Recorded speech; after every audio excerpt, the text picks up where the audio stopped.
Okay, so it's a great question by Big Chief. What is the difference between DistroKid and services like ASCAP? Do I need something like ASCAP? Yes, Big Chief, you're obviously new to the industry. ASCAP is what they call a performing rights organization. They actually track your royalty statements. They actually go out and represent your music. They license your music to said radio stations and companies who are looking for music, and or if you actually get a placement with an artist and that music is performed on radio, satellite, or they do it public performance type arena, then they make sure that you get your portion of that royalty money is owed to you.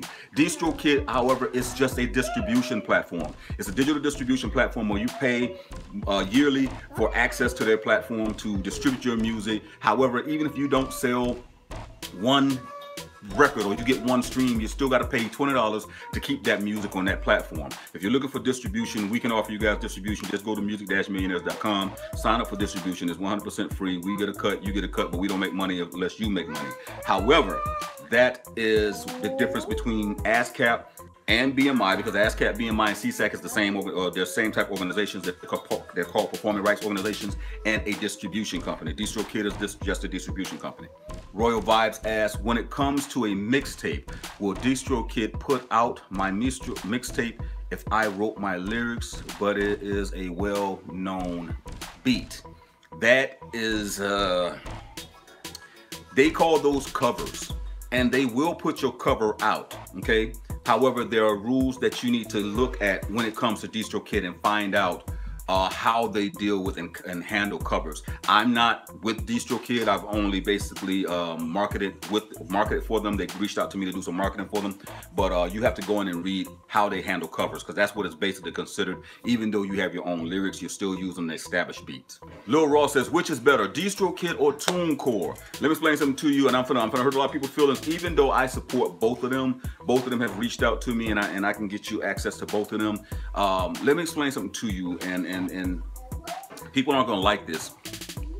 When you are paying for anything in advance in the hopes that you make your money back, I can't tell you which one is better. Both of them have the same basically platform. Tunecore offers more stuff that you can add on, you know, other services like publishing admin and things of that nature, but you still got to pay for it. My opinion though is anytime you're paying for something in advance and you haven't made your money back, you're making an investment in something.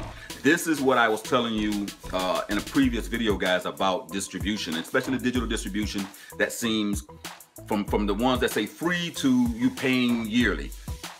Anytime you put money up front, that's money you have to recoup. Now go back to the videos I've done where I was talking to you about the streaming rates. So imagine now we're talking about the streaming rates, 0.001 or 0.023 or whatever it is, and you just invested $20 or $29 into pushing out your album or your songs or your music. You guys got to understand, you have to be able to recoup that. So when you're looking at investing in DistroKid or Tunecore, you have to say, hey, this is what I put in to get my music distributed. I don't give a damn if it's unlimited tracks or not. This is what I put in to distribute my music. What is it going to take? How many streams or how many downloads am I going to have to get in order to get that money back? You got to start thinking about that. Secondly, if you're not recouping that money that first year and you got to pay the next year to keep that money on that platform, now you're in $60 into 2 years, depending on which platform you're using, and you got to recoup that money back. This is why I started with UMG Germany.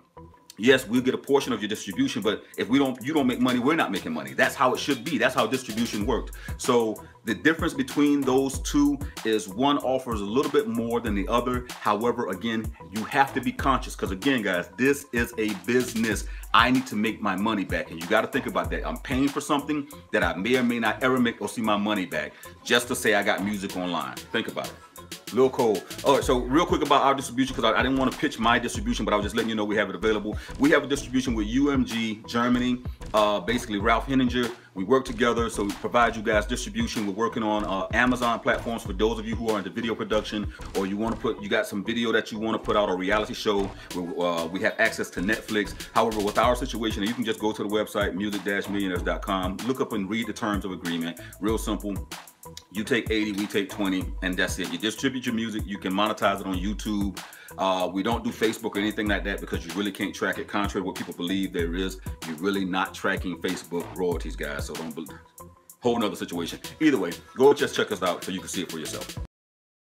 Here's the thing when it comes to management, or any time you should start searching for people to help you in your business, is when you've already done the basic aspect of the business. What I mean by that is you've already established yourself a fan base. You've already done the grunt of the work. And now what you need is someone to manage your efforts.